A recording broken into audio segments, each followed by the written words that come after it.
Ya estamos al aire en Facebook, entonces bienvenidas a todas las personas que se unen a la transmisión de este conversatorio, Reforma Tributaria, implicaciones para personas naturales. En un momento vamos a dar inicio.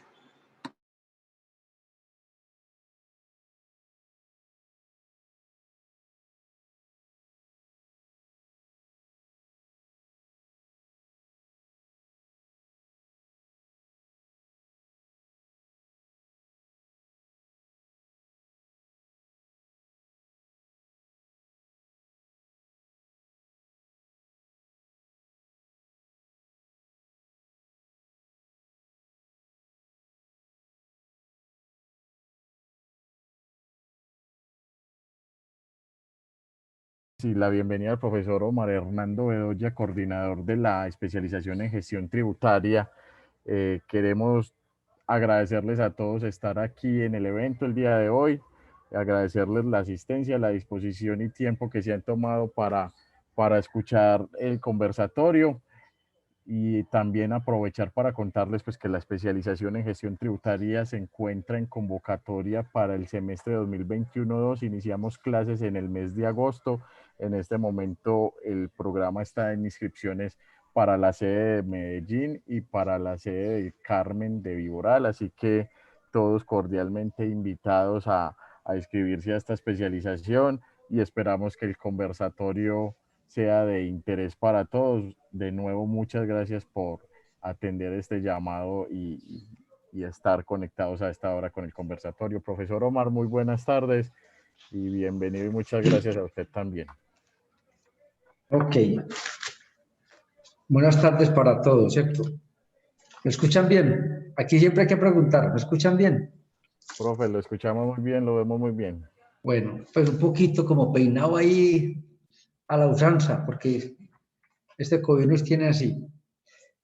Bueno, mire, como digo, pues saludos a todos los estudiantes, los candidatos, los que ya se graduaron, a todos. Realmente hablar sobre la propuesta de reforma tributaria es como un acordeón. Todos los días sube, baja. Hace más o menos 30 minutos, 30, el presidente Duque, por la presión que siente con los partidos, ya expresó que hay tres cosas que no se van a tocar. Primero, el IVA a los alimentos. Segundo, dijo que no se va a tocar realmente el IVA a los servicios públicos, ¿cierto? Y tercero, que se van a buscar medidas no tan fuertes para las personas naturales. Vamos a hablar en contexto de una forma, digamos, sencilla y amena para que todos entiendan. Una reforma tributaria normalmente en Colombia tiene iniciativa parlamentaria o ejecutiva. En este caso, la iniciativa es del Ejecutivo, argumentando déficit en las finanzas y que necesitamos recursos para cubrir todos los gastos de la pandemia. Esa es más o menos la exposición de motivos. Toda reforma tributaria, el ámbito propio para la discusión es el Congreso y siempre será en cabeza de la Cámara de Representantes, que realmente son los que elegimos popularmente y son los representantes del pueblo. Una reforma tributaria no siempre es económica, ¿no? Tiene muchas variables políticas y económicas. Por eso, desde hace 15 días que se presentó el proyecto, han habido pronunciamientos, comentarios, voces de los partidos políticos, ¿cierto? Que no la aprueban, que la mejoren, que la retiren.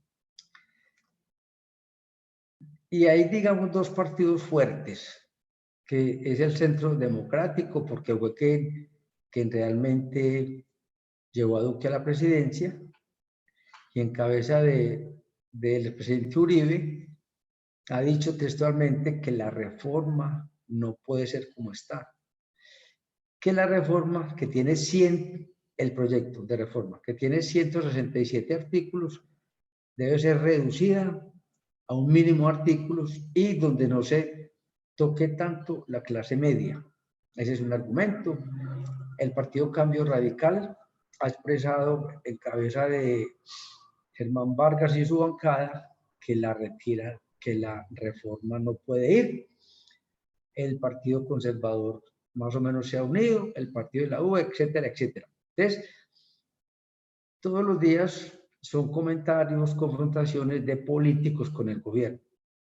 ¿Por qué? Porque una reforma tributaria, repito, tiene que ser aprobada en el Congreso. No es una decisión unilateral del gobierno, no es un decreto, no, es una ley. Y las leyes en Colombia, por mandato constitucional, las aprueba el Congreso de la República. Ese es como el contexto para que entendamos por qué todos los días unos comentarios y otros. Hay comentarios de periodistas, de particulares, ¿cierto? Que pueden ser importantes, pero que no pesan tanto, porque ellos no deciden. Realmente quien va a decidir son los partidos políticos. El proyecto es muy extenso, es muy complejo y lo podemos renombrar con un nombre, con un capítulo especial y es el que nos vamos a detener. Es una reforma regresiva. La filosofía de toda reforma tributaria es que sea progresiva. Es decir, el que más tiene, más pague. Y ese es un principio filosófico y tributario que data desde los griegos, donde más o menos se formó lo que conocemos hoy como democracia. Entonces, los impuestos sí son importantes, claro, son importantes en el contexto de la hacienda pública. Obviamente, un Estado social de derecho como el de nosotros requiere de fuentes para financiar todo el andamiaje, ¿cierto? Y esa fuente puede ser los impuestos, pueden ser las deudas o pueden ser la venta de activos. El proyecto de reforma tributaria, además de regresivo, es inoportuno. No cabe en cabeza de nadie que con una situación de desempleo como la que tenemos ahora, uno ve pequeños negocios medianos cerrados, uno ve personas naturales, que es donde nos vamos a centrar, asalariados, sin empleo, independientes, sin negocio. Entonces, sí, el gobierno puede pretender recaudar mucha plata, grabar a unas personas, pero la pregunta es, ¿de dónde? ¿De dónde? Y las personas a las que hacemos alusión están sin empleo, están sin recursos, están sin negocio, etc. Entonces, la fuente de la reforma tributaria, que en principio es la solidaridad, la redistribución del ingreso, ojo, redistribución del ingreso, pero es que los que no tienen ingreso, ¿qué van a hacer? Donde no hay empleo, donde no hay impuesto de trabajo, ¿cómo hace para cumplir las obligaciones que exige una reforma? Todos lo han dicho, todos los críticos, expertos, no expertos. Hombre, es el momento inoportuno. El gobierno, claro, él tiene que defender sus postulados, tiene que defender lo que hace, entonces dice que es que hay una crisis generada por el sostenimiento de la pandemia, más o menos. Respetable o no, todos pensarán una cosa u otra. El interés mío es hoy colocarlos en contexto, ¿cierto? Es inoportuno y es regresiva. La reforma tiene 3 grandes capítulos. Ya ustedes que son expertos en impuestos y que conocen el tema de impuestos.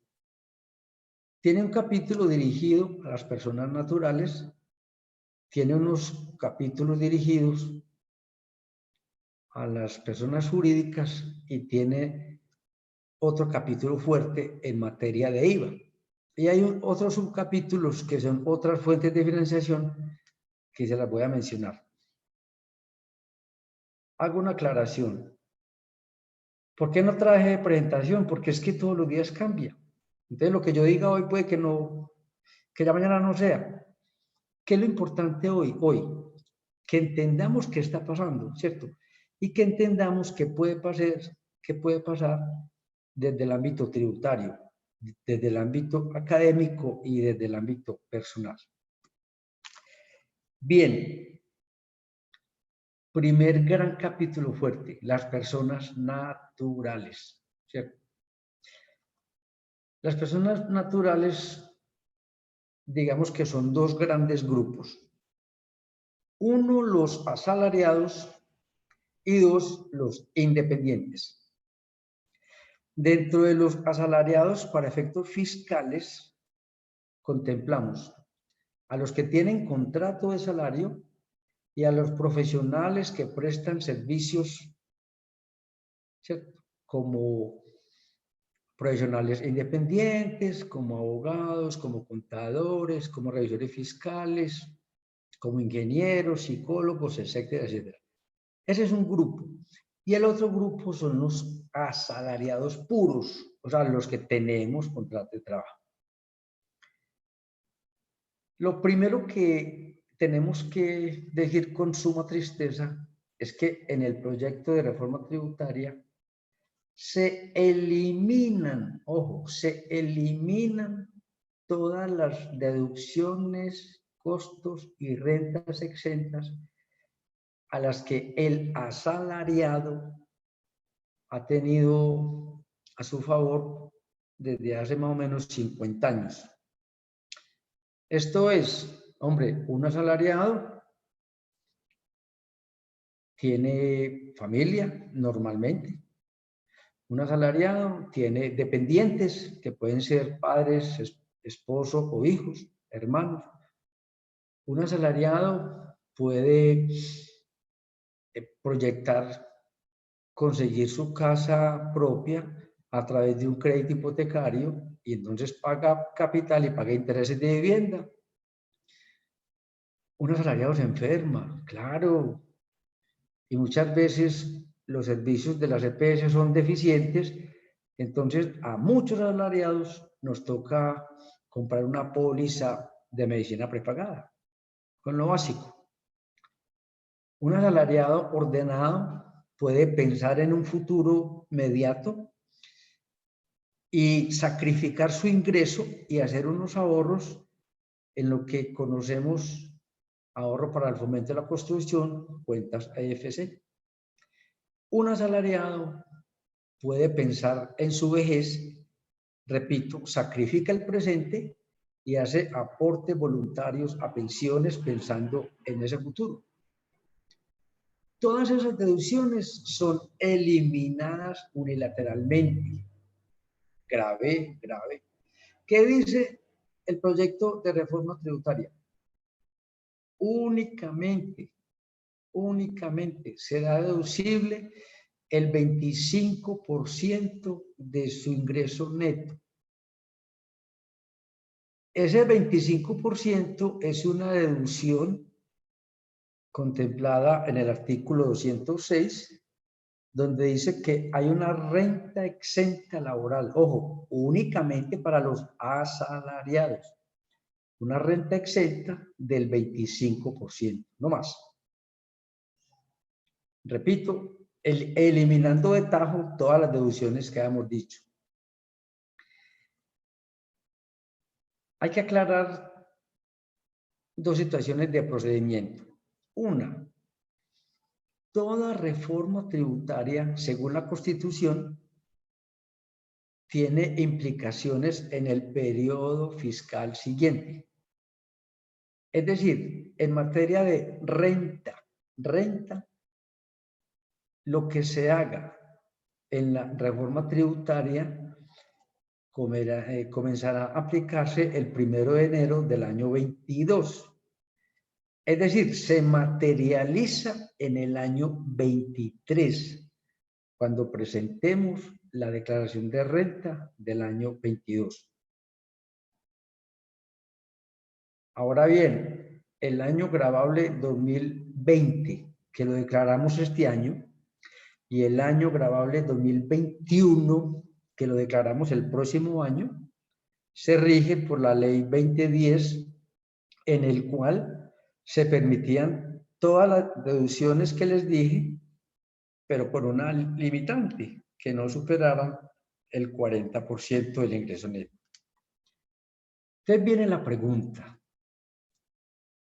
y para eso son estos espacios, ¿cierto? No para que repitamos un postulado de artículos, no. Eso va a salir y lo vamos a leer y tal, sino para que conceptualmente miremos qué pasa con el asalariado. El gobierno, además de eliminar todo lo que en realidad está inherente al asalariado, la salud, la familia, etcétera, muchachos o jóvenes, elimina el beneficio de las cesantías. Desde la ley 50 del 93, las cesantías, ¿cierto?, se postularon como una prestación laboral, ojo, para momentos difíciles, cuando uno cae sin empleo, cuando uno hace un estudio especial o cuando uno va a reparar su vivienda. Nunca las cesantías tenían el concepto de ingreso.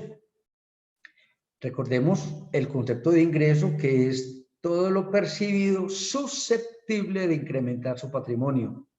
Eso no se da con la cesantía, ¿cierto?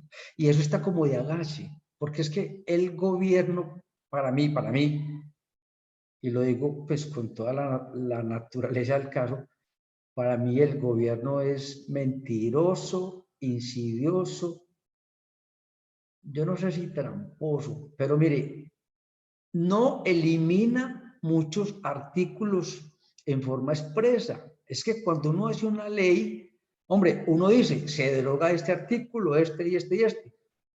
El gobierno no derogó todas las deducciones que les dije. El gobierno, ¿qué hace? Implícitamente, cuando dice el límite es el 25%, ¿cierto? Por hermenéutica jurídica, un artículo posterior rige sobre los otros que hay anteriormente. Entonces, de forma, no sé, como de tramañera, insidiosa, mentirosa, no toca esos artículos como para no alborotar el avispero, pero a lo último dice, sus deducciones y rentas no podrán superar el 25%. Dígalo de una vez, dígalo, hombre. No tienen sino derecho a la renta exenta laboral. Entonces, eso es lo que yo pretendo que entendamos hoy, ¿cierto? Que el gobierno nos está engañando. Segundo, el gobierno predetermina que la renta líquida, ojo, la renta líquida de un asalariado en promedio, es el 70%, con 7, 70%. Eso es absurdo, hombre. ¿A quién de los asalariados le va a quedar el 70%?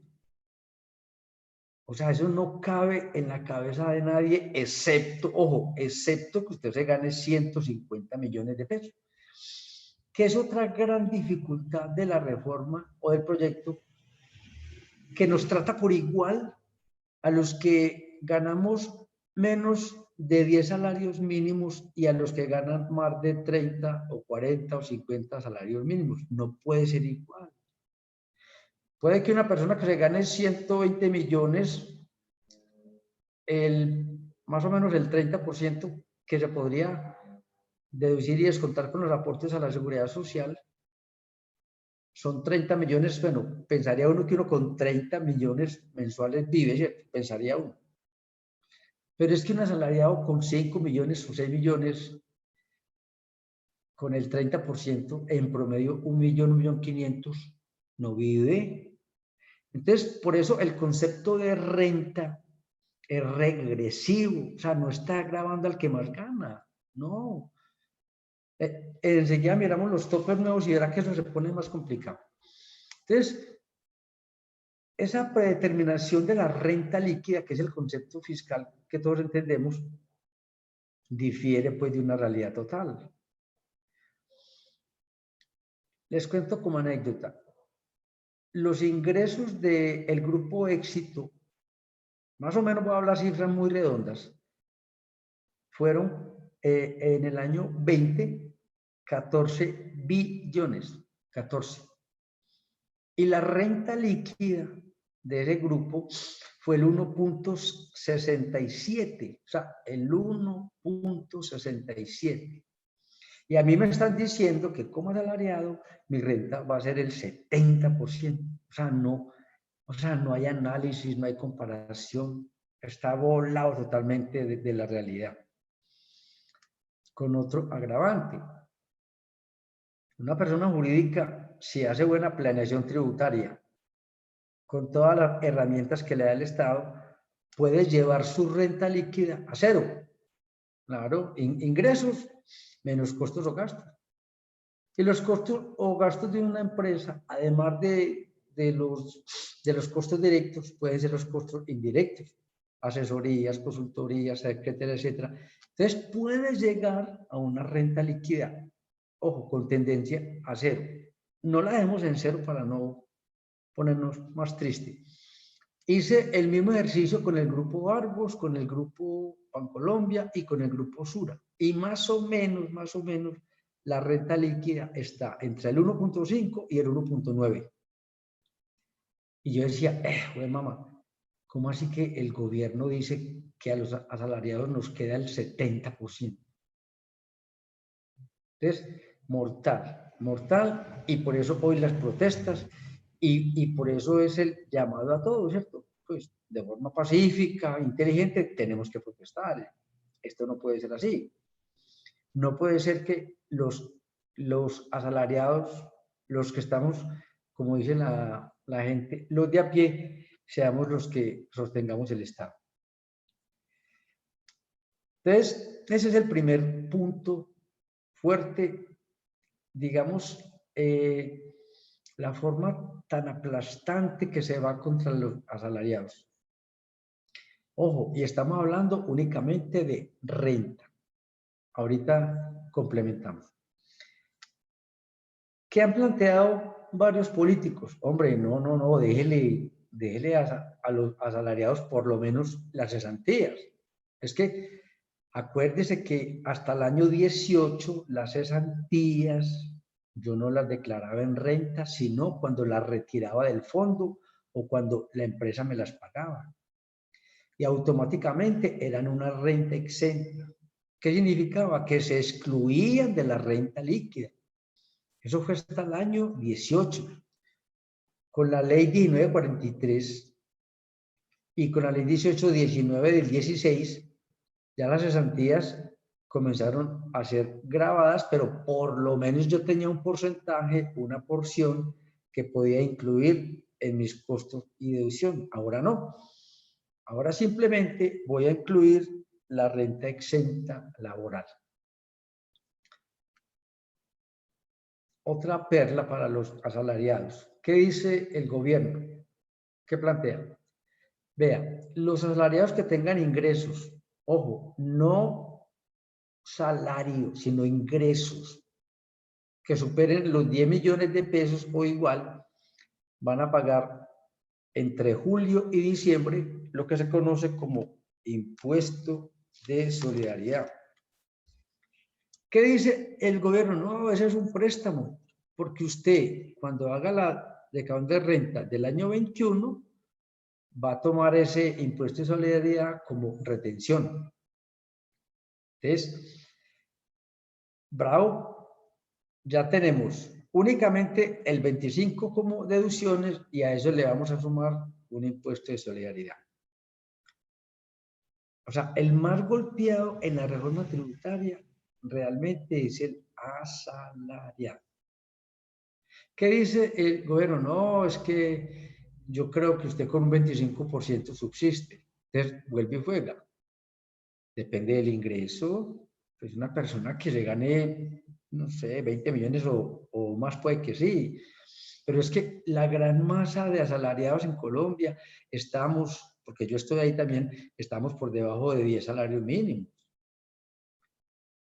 Sume lo que usted se gasta por arriendo, por servicios públicos, por la alimentación, por el sostenimiento de los hijos, y el gobierno desconoce eso. Desconoce eso. Entonces, bravo por los asalariados. Porque el gobierno está planteando una reforma tributaria como, pues como así, como en abril o mayo, teniendo en cuenta que la reforma tributaria rige en el periodo fiscal siguiente. Porque, como les dije ahorita, la reforma tiene un componente fuerte en IVA. IVA en muchas cosas, pues para no enumerar aquí, IVA en muchos servicios, en muchos bienes de consumo, ¿sí?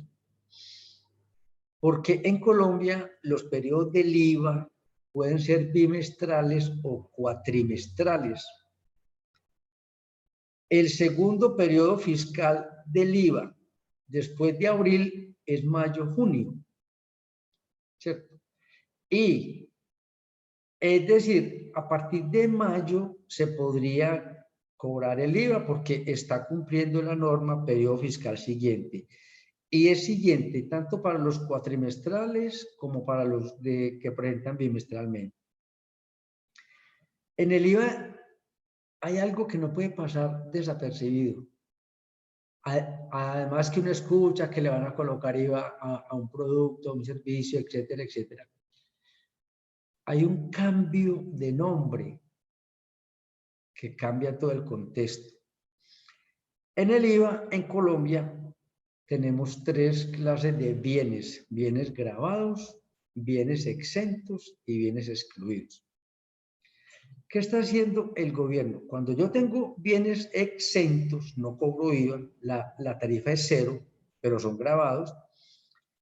Todos los insumos que yo compre con IVA, ¿cierto?, al productor de bienes exentos, como a los que producen leche, carnes, etcétera, el gobierno les devuelve ese IVA. Cuando el gobierno pasa de bienes exentos a excluidos, quiere decir que ya no van a devolver ese IVA. Quiere decir que el IVA que pagó el productor por esos bienes no lo traslada en el costo. Entonces, es otra forma tramposa de incrementar los productos. No lo dice tajantemente. Él dice, no, pasaron de exentos a excluidos. Ustedes y yo sí sabemos qué significa eso.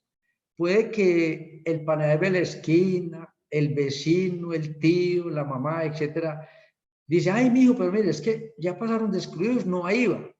Ese es el concepto que quiere que el gobierno que quede, que no hay IVA, pero no hay IVA visible, pero hay un IVA oculto, porque ese IVA que antes se manejaba aparte ya va a ser mayor valor del producto.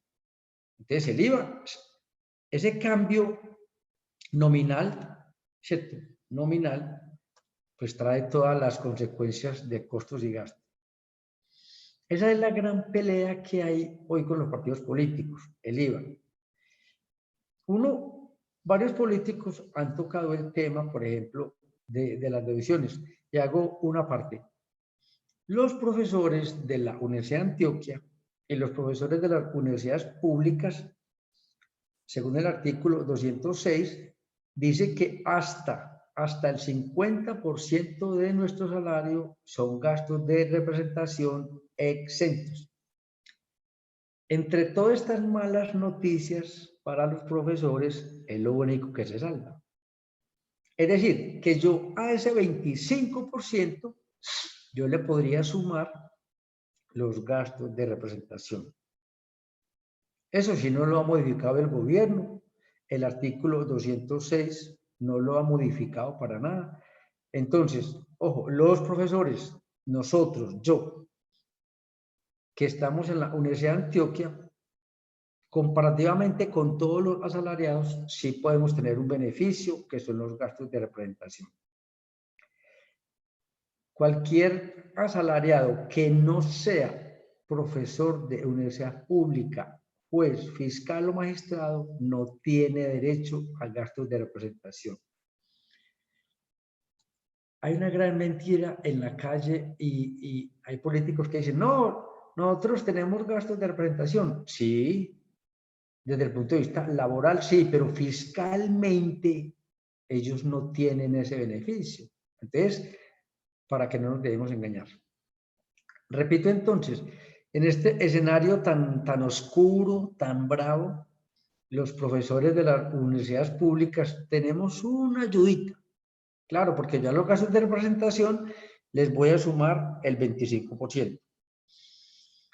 No me escapo del impuesto de solidaridad, no, eso es para todos. Alguien dirá, no, pero es que es una retención para el otro año. Sí, pero es que ahorita me hace falta. Otro agravante. Renta en Colombia se declara vencido. O sea, nosotros entre agosto y octubre presentamos la declaración de renta del año inmediatamente anterior. Cuando uno va a presentar la declaración de renta, ¿cierto? Cuando uno liquida, uno tiene que preguntarse, esta plata yo me la gané el año pasado. Estos ingresos fueron del año pasado.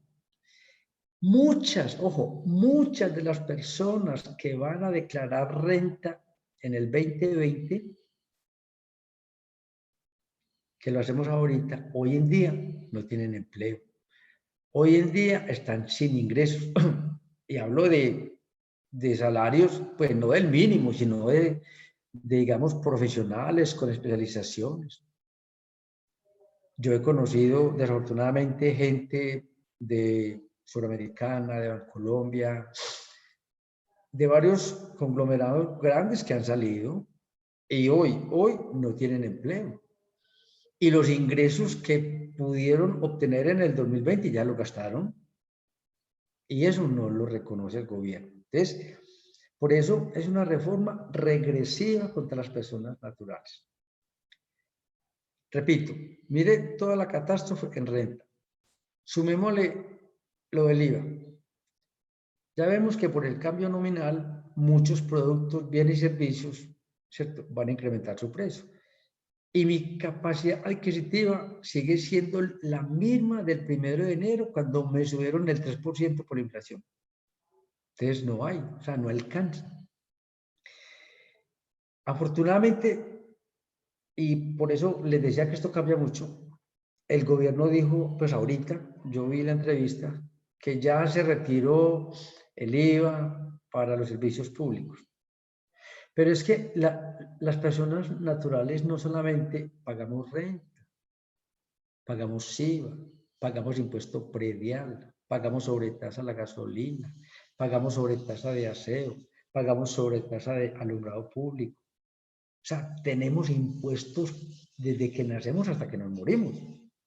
Entonces, ¿de dónde vamos a pagar tanto impuesto? No se puede, realmente no se puede. Y esa es una pelea que tenemos que dar todos, y por eso son hoy las protestas. Yo no sé si mañana, no sé, a las 12 del día, tengamos otras modificaciones que seguramente las vamos a tener. Por lo que les decía al comienzo, una reforma política es un juego político y económico. Es una competencia entre los representantes políticos y los representantes del Estado. Mire, algo, digamos, pues como a favor entre tanta cosa, es la posición que está tomando Centro Democrático, que es lo que era. El partido que puso al presidente es uno de los que más duros le está dando al proyecto de reforma tributaria, y seguramente que va a ser oído. Y algo esperanzador esperanzador para nosotros es que el presidente Uribe, pues todos los días tuitea, dice que la clase media no puede soportar tanta carga tributaria. Hay otro impuesto para las personas naturales. Hombre, el impuesto a la riqueza. Vaya y venga, ¿cierto? Yo creo que si yo tengo un patrimonio líquido, o sea, mis activos menos las deudas, superior a 5.000 millones, pues yo creo que algo le queda, algo le queda. Y yo creo que es un impuesto razonable para el momento, ¿cierto? Y debe ser temporal. Debe ser temporal. Ese puede, digamos que puede pasar. Que han planteado muchos expertos, y ya ustedes que están ahí, mire, toda esta reforma tributaria se puede evitar. Que es que hay un déficit de caja, que hay un problema de liquidez. Bueno, mire, hay una figura que se utilizó desde el primer mandato del presidente Uribe, que se llamaba bonos de guerra, ¿cierto? O también bonos de paz. El gobierno, eso sí lo puede hacer, ¿cierto? A todos los que declaramos renta, entre comillas, obligarnos a comprar unos bonos, ¿cierto? O sea, como un préstamo, pues. Unos bonos que pueden ser redimibles, no sé, en un plazo de 4 o 5 años cuando las condiciones de la economía estén mejor. Y es mucha plata la que puede recaudar. ¿Por qué? También hay que decirlo. Aquí en Colombia hay gente que tiene mucha plata. Son poquitos, sí, pues que tienen mucha. Y a esos casi no se les toca. Entonces, esa es una de las tantas alternativas. Están diciendo en forma precipitada, no, que es que vendamos los activos que Colombia tiene. Yo creo que no. Hay que pensar un poquito. Acuerde que ya vendimos Isagen, 6.600.000 pesos, y esa plática supuestamente se fue para las autopistas de cuarta generación. O sea, esa plática no se ve. Porque es que ahí hay un mal que no vamos a hablar aquí del todo, pero sí lo podemos colocar en contexto, y es la corrupción, ¿cierto? El déficit que hay en el Estado colombiano no es por la pandemia, no, es por la corrupción. Todos los días hay contratos, subcontratos, platas que se pierden, platas que se van. Entonces, ese es otro cuento, pues, que será otro punto de análisis. El origen del déficit en Colombia es la corrupción. Mire, antier nomás, la Contraloría ya falló contra los directivos de Reficar. Reficar, que es una refinería en Cartagena. ¿Sabe cuánto se perdió? 12 billones, pucha, 12 billones en sobrecostos, nóminas paralelas, costos ocultos, costos no existentes. ¿Y esa plata dónde está? Sin mencionar el tema de Odebrecht, sin mencionar el tema de Bogotá, de la costa, de Córdoba, del fiscal anticorrupción, del cartel de la toga. Toda esa plata que sería la función de la Contraloría, cubriría el déficit total.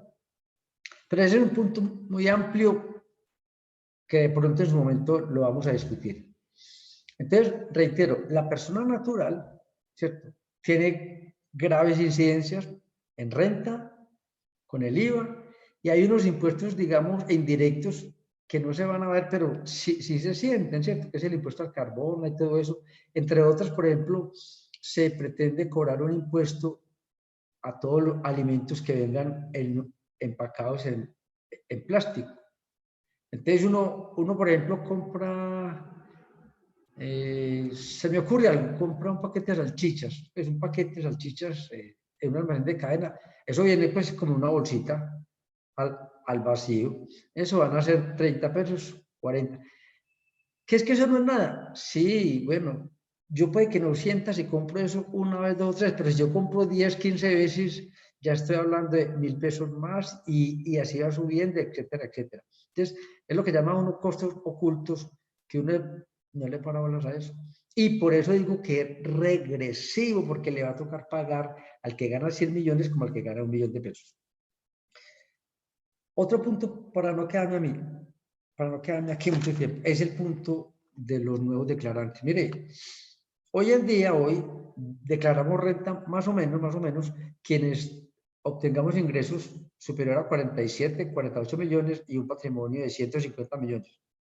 El gobierno plantea para el año 22 que los que tengan ingresos de 14 millones 500 mil pesos declaren renta.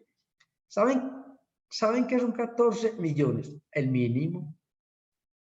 Porque usted coge el mínimo, le suma la prima, le suma la cesantía, los intereses a las cesantías, y el próximo año yo supongo que el mínimo esté en 1 millón de pesos. Pues supongo, no sé si pase. Esos ingresos con el mínimo van a superar las 400 VT, que hoy en día son 14 millones 500. O sea, ¿cómo van a poner a una persona que se gane, por ejemplo, 2 salarios mínimos a declarar? ¿Que no paga? Sí, pero es que tiene que presentar renta, tiene que conseguir quien le ayude, tiene que... O sea, es que ¿cuántos asalariados hay todavía en Colombia que son analfabetos? Pues no saben, ellos tienen que pagar renta, quien le haga la declaración, quien le haga los trámites, porque ya todo es virtual. Entonces, el hecho de poner a declarar gente sin peso tributario no tiene sentido. ¿Qué es para controlar? No, controle a los que generan ingresos. ¿Y cómo los controlan? Con la información exógena. Entonces, los que perciban ingresos superiores en pesos a 14.500 y patrimonio de 90 millones tienen que declarar renta. Hoy en día, las personas naturales comenzamos a pagar impuesto cuando la renta líquida es superior más o menos a 38 millones de pesos, ¿cierto? Más o menos. Con el proyecto de reforma tributaria se pretende que la renta líquida en el año 23 comienza en 20 millones. O sea, muchachos, esto pues es que no hay un calificativo, absurdo. El que tenga una renta de 20 millones, y seguramente estamos hablando del que se gane un salario mínimo y medio, 2, ya va a pagar impuestos. Ahí no está la plata. Aquí hay gente que gana mucha plata y hay gente que tiene capacidad de pago y los costos o gastos que son casi siempre los mismos les genera renta líquida. Entonces, grave, repito, con las personas naturales. Ya para ir terminando, sí, hay unos cambios importantes en las normas jurídicas. Bueno, eso sobre todo obedece a los acuerdos que hay con la OCDE, ¿cierto?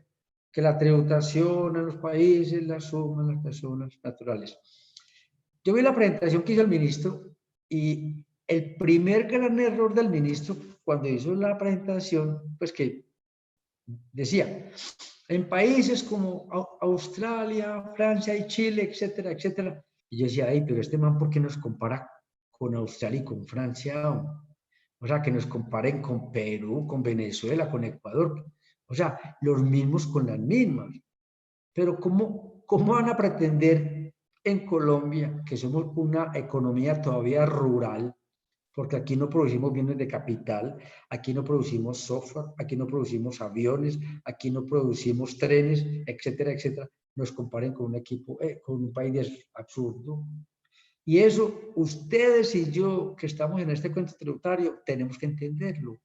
O sea, cuando habla el ministro, ¿qué dice? ¿Por qué lo dice?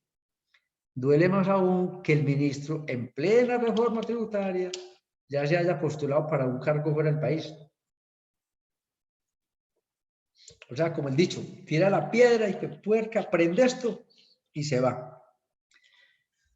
Les decía entonces que hay una reforma con los dividendos, que es otro tema para discutir, pero hoy dejémoslo así, que dice que los dividendos superiores a 24 millones van a pagar una renta del 15%. Vaya y vuelva, pues no sé si sea bueno o malo, pero digamos que si yo recibo 30 millones en dividendos es porque tengo muy buenas acciones, ¿cierto? Y esa no las tiene un asalariado de 4 salarios mínimos, de 5, no, un gran capitalista. Entonces puede ser un impuesto importante. Hay un impuesto nuevo que ya lo hemos visto varias veces y es el de normalización tributaria. Dice, legalice lo que tiene y pague el 17%, puede ser razonable o no. Como les decía, en las personas jurídicas ya se hace un análisis de los pequeños comerciantes y los grandes comerciantes, entonces una tasa en renta diferencial de un 24% para los pequeños y de un 30% sobre la renta líquida para otros. Pero como les decía, una persona jurídica bien hechecita, bien manejada, puede llevar la renta líquida a cero. Y yo creo que no los quiero ya preocupar más. Son como los temas esenciales, ¿cierto? Renta, deducciones, límite, topes a declarar, no declaré antes. Impuesto solidario, impuesto al patrimonio, impuesto a los dividendos. Personas jurídicas que cambian, ojo con ese jueguito del IVA, del cambio de exento a excluido, que es mortal, es mortal. Vamos a ver si cumple. Pues ahorita dijo el gobierno que no iba a tocar los alimentos y que no iba a tocar los servicios públicos. Yo creo que es un panorama muy agrio, muy duro, muy triste, muy desolador, orientado pues al que no tiene. Es que ahora, otros expertos decían, ¿cierto? Se supone y esperamos todos que la pandemia pase, porque esto cada día es peor. Eso hay un brote distinto. Cuando esto se erradique, que será en el año 22, como lo presupuesta Bill Gates, hombre, cuando las condiciones de la economía sean razonables, venga y hagamos una reforma tributaria, pero en ese momento, pero es que ahorita no. Me acuerdo una frase de Arturo Calle en la cuarentena total del año pasado que decía, ¿cómo voy a pagar yo impuestos si tengo toda la producción en las bodegas? No hay quien pague, no hay quien compre, no hay quien dé empleo. Entonces, por eso el gobierno, si quiere hablar de reforma, tiene que ser en un contexto de condiciones normales, no ahorita. Muchas gracias y ojalá que nos hayamos entendido y si alguna duda, pues aquí estamos. Profe, nuevamente agradecerle a todos la asistencia. Tenemos en este momento dos preguntas. La primera la hace el señor Jorge Osorio Guillén, quien pregunta lo siguiente.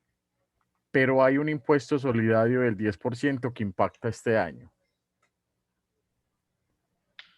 Sí, o sea, ese impuesto solidario, como les dije, se liquidaría entre el 1 de julio y el 31 de diciembre. Porque es que no es renta, ¿cierto? Y el gobierno por eso lo llamó así, no tiene que ver con renta. Entonces, por eso sí se puede cobrar este año. Otra pregunta, no tenemos el nombre de quien deja la pregunta, pero dice, si los gastos de representación se conservan, los profesores que devengan por encima de 10 millones van a tener un aumento en su declaración de renta ¿de qué porcentaje? En promedio, estamos hablando, si antes, ojo, pero es un promedio, pues, porque cada caso es puntual, hay que mirarlo. En promedio, un profesor con la normatividad que trae, o sea, con el 40% y los gastos de representación, en promedio paga un salario al año como impuesto a la renta. Si le bajan ese 40 a un 25, podía pagar 1.8 salarios, 1.8 salarios de renta al año. O sea, ni los dos salarios, pero sí paga más que lo que va a pagar este año, claro que paga más. Digamos 1.6 salarios, pues. Tenemos otra pregunta de Ana María Gutiérrez Quintero, quien nos dice lo siguiente. ¿Este impuesto solidario se podrá descontar de renta? ¿Se considera un anticipo? Sí, muy buena pregunta. Esa fue la condición que le propusieron los expertos al gobierno, ¿cierto? Para que no quedara como un impuesto adicional, es como un préstamo que los que devenguen más de 10 millones de pesos tomen ese valor como un anticipo para el año fiscal siguiente. O sea, que cuando yo haga la declaración de renta en el 22, correspondiente al año 21, ese valor que yo pagué como impuesto de solidaridad, me lo descuento como si hubiese sido una retención en la fuente. Y tenemos otra más de Holmes Holguín. No, no hay problema, yo no tengo problema. Quien nos dice, la limitación de los costos y deducciones de los asalariados también aplica para retención en la fuente sobre los ingresos laborales en julio.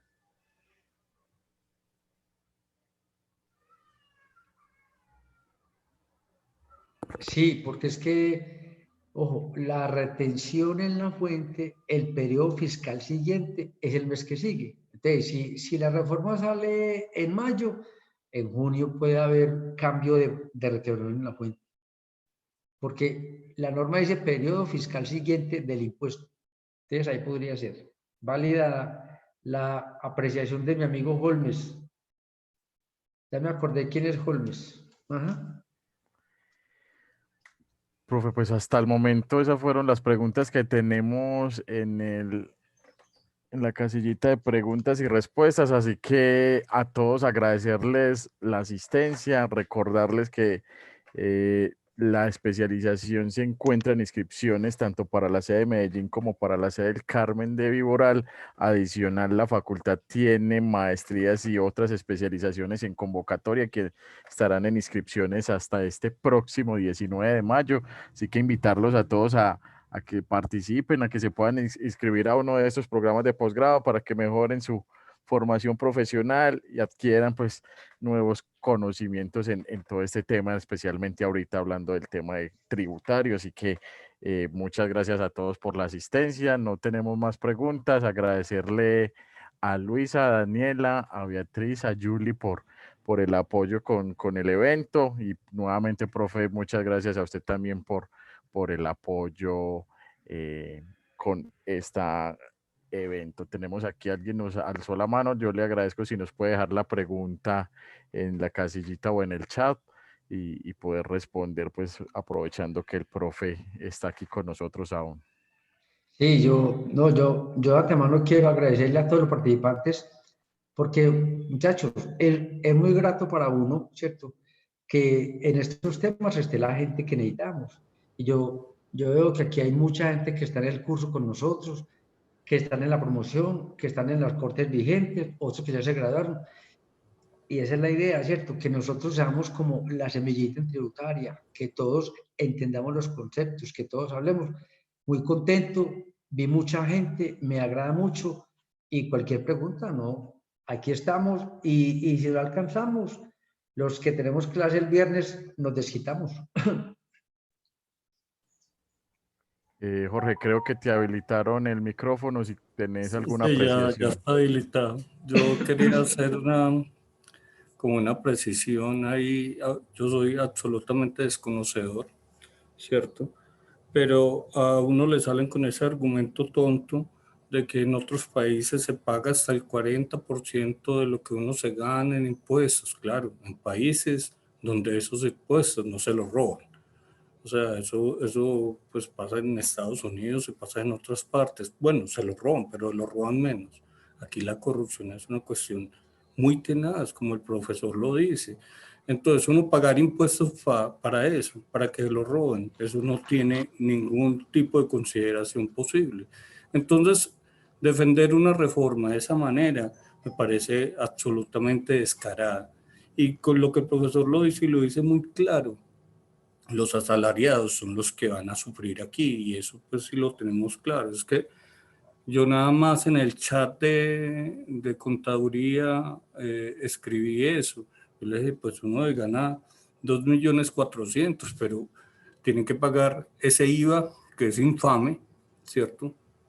Tienen que pagar otros impuestos que hay, tienen que pagar la gasolina, o sea, que va a quedar de 2.400.000. Y si lo piensan bajar el año entrante, como el profesor lo dice, más, ¿qué va a ganar eso? Es que si yo me gano 20 millones de pesos, pues que me cobren IVA es una bobada, pero que 20 millones de pesos a uno con 2 salarios mínimos, con un salario mínimo. Eso, pues, el IVA sí es lo peor de los impuestos que yo creo. O sea, el impuesto al consumo es un impuesto muy punitivo para la gente.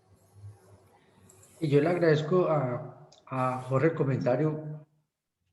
Estamos muy sintonizados. Y le cuento rápido un caso puntual. En Holanda, la tasa de tributación es el 45% de una. Usted se gana lo que se gana y le sacan el 45%. Pero, pues, tiene subsidio de transporte, o sea, tiene metro y todas las cosas. Tiene salud pública gratis. Usted puede ir a cualquier clínica, hospital y lo atienden porque usted está matriculado en la base de datos del gobierno. Tiene educación pública gratis con derecho a pregrado, posgrado, maestría y doctorado. Entonces uno dice, bueno, yo veo que mi plata se reinvierte, sáquenme lo que sea. Por eso lo que dice Jorge es válido. ¿Cómo es que nos comparan aquí una mano de pícaros, no, hijo de mamas, con unas estructuras organizadas? Si yo tengo los pasajes más baratos, si yo tengo la salud que, ojo, uno gasta mucha plata en salud, puta, mucha plata. Si yo tengo educación, pues estoy tranquilo. Pero aquí en Colombia no se ve eso, o sea que Jorge, muy bacano el ejemplo, y te lo complemento con el caso que conozco puntual de Holanda. Listo, profe. No, muchas Muy gracias a Jorge ilustrativo. también Sí. por la intervención. Agradecerle nuevamente a María Daniela, a Luisa, a Beatriz, a Julie por el apoyo. Volveremos a tener otros eventos de este tipo, ojalá en el transcurso del semestre y nuevamente, profe, agradecerle el espacio. Listo. Salud Una para feliz todos. tarde para todos. Que estén muy Chao. bien. Muchísimas gracias. Listo.